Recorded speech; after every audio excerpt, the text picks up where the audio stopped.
pemirsa, sudah mendengar Son Horeg viral di mana-mana. Tadi berlagak seperti jadi operator Son Horeg ya. Udah cocok belum? Teman-teman udah pada dengar kan Son Horeg kan? Viral di mana-mana. Tapi fenomena ini sepertinya di satu sisi ada yang mau memberikan penghargaan, tapi di sisi lain sudah mendapatkan fatwa haram dari MUI Jawa Timur. Lebih lengkapnya kita lihat seberapa heboh sebenarnya Son Horeg yang sangat menggelegar, yang katanya memekakan telinga dan juga bisa menggetarkan kaca yang ada di ruangan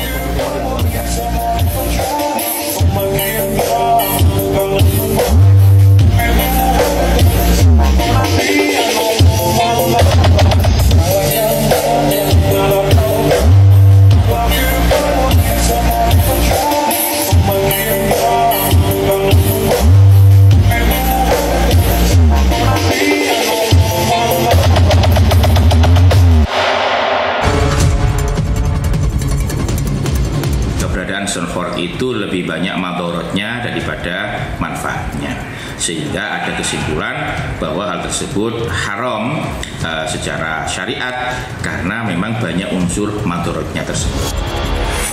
Luar negeri pinter-pinter dong gawe bom atom, dong gawe pesawat, dong gawe robot.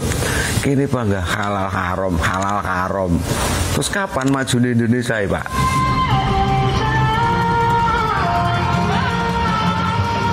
Saya juga sebagai operator ya Mas, saya yang ngalamin sendiri. Kalau sampai saya mecahin kaca, ngerontokin genteng, apalagi sampai temboknya retak, saya makin disawer Mas, beneran. Sebenarnya kan nggak ada yang dirugikan, jadi nggak ada yang komplain sih sebenarnya. Yang komplain kan yang tempat jauh, misalnya orang anak-anak Jakarta yang sok SDM tinggi itu, yang pengen sok pinter itu ngerti, padahal nggak ngerti itu. Bangsai. Tadi saya Son Horeg rasa dihukumi haram. Wong ini kebanteran mesti lunga. Sing nyerah ini berarti pancen seneng oh ya ngono plane kula.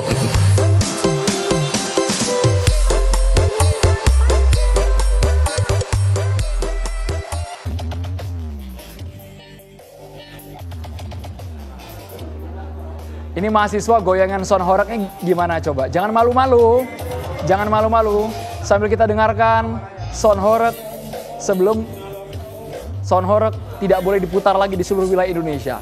Apakah memang ini sebagai bentuk kearifan lokal, seni, hiburan, atau betul-betul fatwa haram ini akan berdampak pada adanya Son Horeg? Malam hari ini kami mengangkat judul Dikecam Son Horeg di Fatwa Haram. Selamat malam pemirsa, Anda menyaksikan Catatan Demokrasi spesial membahas Son Horeg malam hari ini. Boleh teman-teman mahasiswa sambil duduk semua.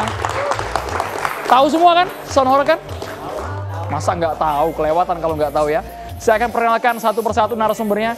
Ini kalau di tengah narasumber kami kelas kakap ini. Dari aksesoris pakaiannya udah paling beda sendiri nih. Paling nyentrik. Selamat malam Ustadz Dery Sulaiman. Assalamualaikum Ustadz. Boleh sambil dengar audionya Ustadz.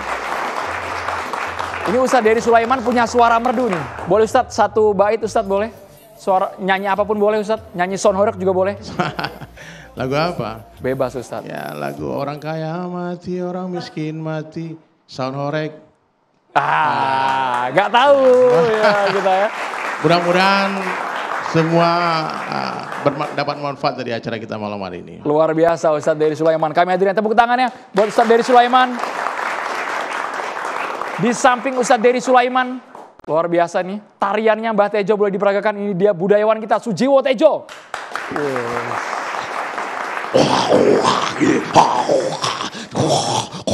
Wah, ngeri kan? Kayak suara Optimus Prime gitu ya tadi, mirip ya. Ini tokoh pewayangan kita malam hari ini. Kita juga menghadirkan, wah ini luar biasa namanya, jangan sampai salah, pengusaha Son Horeg, Mas David Stephen Laksamana Perwira Yuda. Selamat malam. Salam Horeg. Salam Horeg. Panggilannya yang mana ini Mas? Stephen Laksamana? Biasanya David aja. Oh David aja Mas David. Suara Son Horegnya gimana Mas? Waduh kurang bisa ya. Wah, yang namanya pengusaha emang cuan yang penting ya.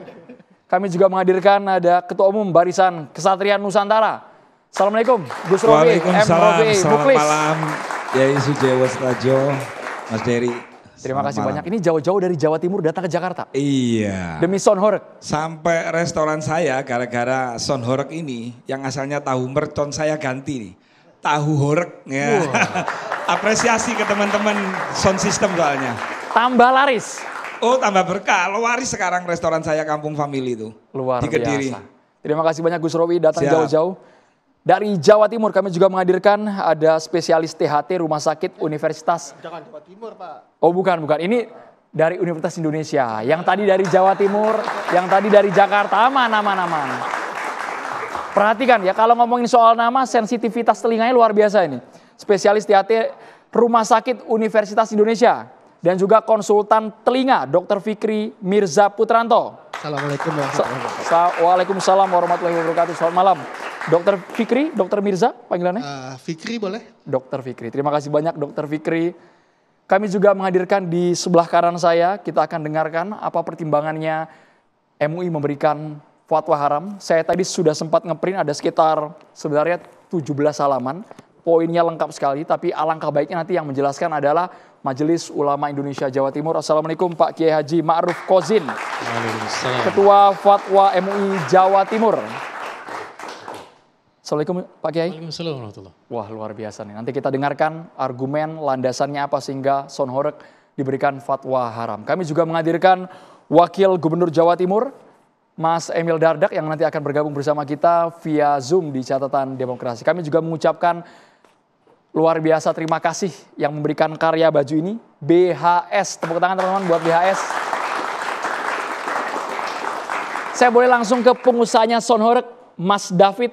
Melihat fenomena Son Horeg yang sudah ada, jelas permintaannya tinggi sekali. Tapi ketika saat ini muncul fatwa dari MUI, tanggapan Son Horeg sebagai pengusaha bagaimana, Mas David?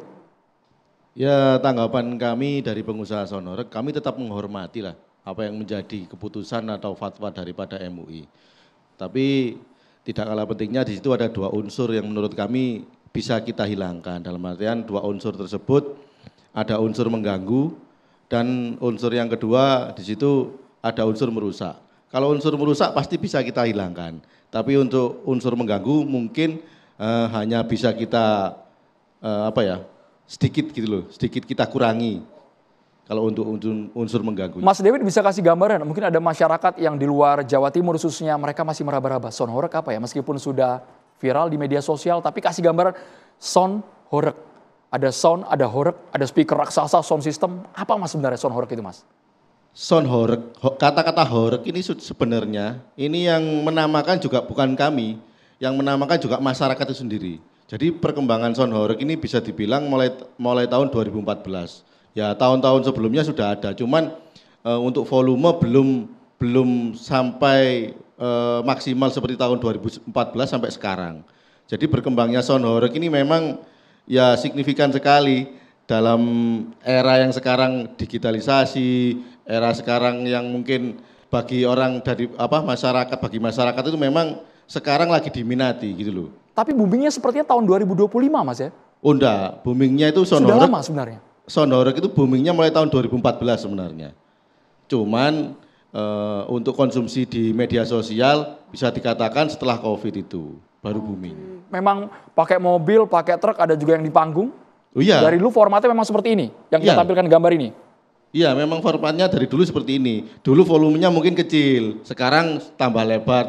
Tapi kalau saya bilang Son Horeg ini sudah maksimal sekarang. Karena kan kondisi jalan di Indonesia kan tidak bertambah lebar tapi bertambah sempit. Jadi untuk volume daripada Son Horeg ini sudah maksimal sekarang.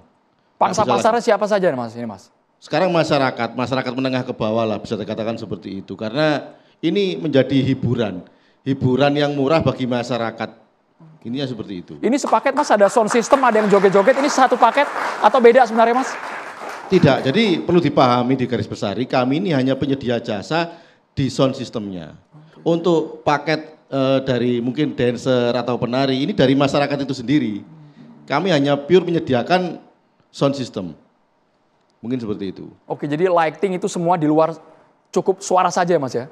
Lighting dari kami, sound system itu dari kami. Untuk yang penari di belakang itu dari masyarakat. Perputaran uangnya berapa Mas? Kita buka-bukaan aja malam hari ini di Carta Demokrasi. Ya satu event itu kalau untuk lokal ya, yang deket-deket aja mungkin di angka 20 sampai 35 juta. Satu kali event. Itu durasi berapa lama? Durasinya 2 hari, bisa dikatakan durasinya 15 jam. Jadi waktu hari pertama itu mungkin 7 jam, hari kedua bisa 8 jam. Oke. Betul ada yang sampai 100 juta? Wah, enggak ada yang sampai 100 juta. Maksimal itu di angka mungkin kalau pakai Fuso itu mungkin di angka sekitar 70. Yang bayar satu orang atau mungkin satu RT ini? Satu RT, mereka? Karena urunan. Ini jadi budaya urunan, budaya masyarakat. Iya, patungan. Jadi masyarakat ini dalam mendatangkan kami ini sudah melalui musyawarah atau mufakat. Mulai dari tingkat RT, RW, kemudian desa, seperti itu. Tapi selama menjalankan usaha ini, pernah tidak ada orang yang komplain merasa dirugikan, Mas? Ya, yang komplain itu menurut saya yang tidak tahu realita yang terjadi di lapangan, seperti itu. Karena kan sound horeg ini adanya di desa. Kalau di kota kan nggak mungkin kita menyediakan sound horeg di kota, karena jalannya terlalu sempit.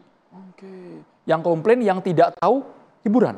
Yang tidak tahu realita terjadi di lapangan. Jadi sound horeg ini memang sekarang kan selalu negatif di mata masyarakat karena masyarakat itu menilai dari sosial media saja. Betul. Tidak tahu padahal kalau ada kegiatan di masyarakat sound horeg ya khususnya itu dari ada HTM-nya, parkir itu digunakan untuk sosial. Untuk santunan anak yatim, pembangunan masjid, beli ambulan seperti itu. Jadi tidak pure orientasi keuntungan buat mas mata gitu Mas ya? Oh tidak. Bahkan kami sering mengadakan acara-acara, kami diundang oleh masyarakat, pure memang hasilnya dari HTM dan parkir itu kita peruntukkan untuk kegiatan sosial. Mas Devi, tapi sorry kan di desa ada yang orang tua ya Mas ya, lansia, mungkin ada yang bayi, masih mereka merasa terganggu gak ketika sound horeg-nya melintas Mas? Nah ini kan masyarakat sendiri sudah melalui itu tadi, sudah melalui musyawarah untuk mufakat. Misalkan ada bayi, ada orang tua ya kita sisihkan dulu.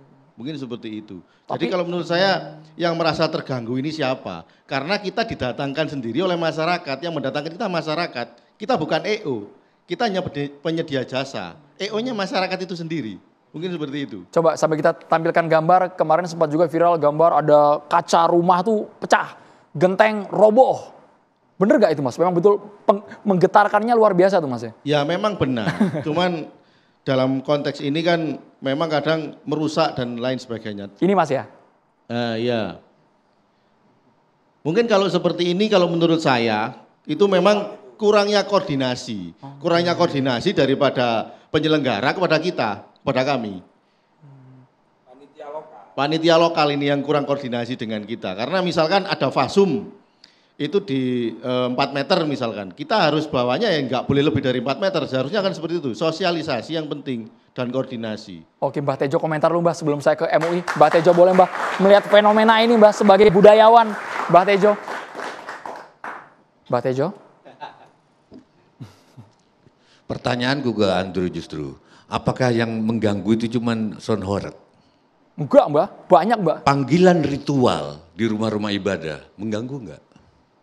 Azan maksudnya Mbah? Aku nggak ngomong panggilan ritual di rumah-rumah ibadah. Beberapa kiai berpendapat panggilan oke, tapi begitu acara sudah mulai di tempat ibadah itu pakai sound ruang. Karena ada beberapa orang yang nggak pengen denger juga. Jadi apa bedanya sama sound horeg? Kalau soal mengganggu loh, polusi audio, polusi visual, pas pemilu gambar-gambar orang nggak enak dilihat, gitu loh. Kalau artis memang ini bukan soal ganteng soal apa, tapi ada orang yang ganteng yang nggak enak dilihat, ada orang cantik nggak enak dilihat. Orang-orang yang mau jadi anggota DPR memang bukan untuk dilihat, polusi yang untuk bekerja menyuarakan suara rakyat. Makanya di Jepang itu kan dilokalisir, hanya di tempat tertentu dia boleh kampanye. Oke, kita adil-adilan. Kalau mau MUI ini polusi, bagaimana dengan panggilan ritual? Panggilan ritual saya setuju, tapi begitu ritual berlangsung ceramah di lokal di tempat ibadah aja. Karena ada orang yang lagi pengen belajar, pengen gitu loh. Kadang-kadang saya pengen baca ayat ini, ayat itu, tiba-tiba suara itu ayat, aku lagi nggak pengen dengar, aku pengen dengar ayat yang aku baca. Kadang-kadang ada orang yang lagi terima tamu. Jadi suaraku begitu, kita mesti fair. Memang sudah ada genteng itu. Saya sendiri waktu pentas di Jawa Timur di Candi Jabung, saya kaget begitu main musik, kok suaranya kenceng banget. Ternyata disewain sound horeg.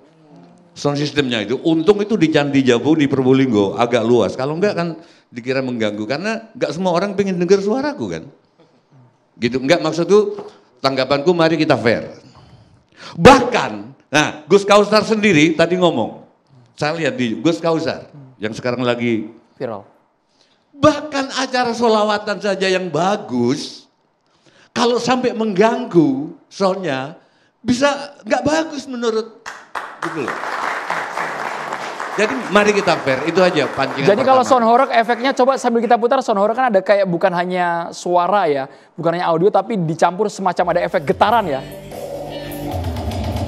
Nah ini mas, gitu mas ya. Yang bergetar itu kan subwoofer. Jadi kalau subwoofer itu jumlahnya banyak ya pasti bergetar. Seperti itu. Horeg ini kan istilah Jawa. Istilah bahasa Indonesianya kan bergetar, kan seperti itu. Jadi makanya konsumsi publik sekarang kan sound horeg. Itu karena jumlah subwoofernya itu banyak. Pernah mengukur jumlah desibelnya berapa Mas David? Pernah, saya pernah mengukur dari jarak 10 meter itu 135 desibel. Oke. Berarti masih di bawah 20.000, di bawah ambang batas itu kan 20 sampai 20.000 kalau nggak salah. Baru desibel? Gimana dok? Desibel itu frekuensi Pak. Itu frekuensi, oke. Jadi masih di bawah? Ya boten Pak. Oh boten, udah di atas? Jauh Pak. Oh. Itu setara pesawat terbang loh Pak. Makanya pesawat Concorde kan pernah dilarang kan karena Tapi bagaimana kalau orang lebih nggak tahan lihat komentar-komentar anggota DPR sama para menteri gitu. Itu mengganggu telinga juga gitu. Kalau di kami Mbah, yang mendengar itu bukan telinga Mbah. Tapi hati, tapi otak. Kami terganggu Pak. Kenapa MUI nggak berkomentar? Pejabat dilarang ngomong ini karena itu lebih mengganggu dari sound horeg gitu loh. Tapi nggak secara positifnya gini. Sekarang horeg sudah masuk bahasa Indonesia itu bahasa Melayu plus bahasa daerah plus bahasa asing. Tiap 3 tahun kalau nggak salah diupdate.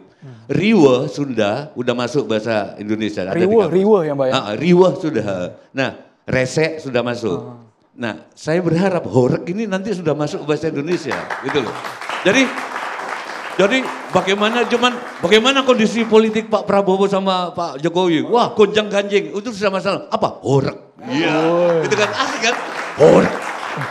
Jadi jelas ya standing point Mbak Tejo malam hari ini dukung sound horeg sebagai bentuk kearifan lokal ya Mbak ya. Karena mari kita adil. Adil gitu loh. Karena pemilu juga saya terganggu visual ngelihat nggak enak dilihat gitu loh. Pilih saya. Terus nggak enak karena kelakuannya nggak gitu. Polusi mata. Aku kalau nyetir mau merem takut nabrak, tapi ngelihat spanduk nggak enak gitu loh. Apa bedanya sama sound horeg? Ayo dong yang fair kita. Oke, itu pertimbangan yang mungkin bisa diulas nanti sama MUI sesaat lagi. Catatan Demokrasi akan segera kembali. Kalau bersama kami pemirsa.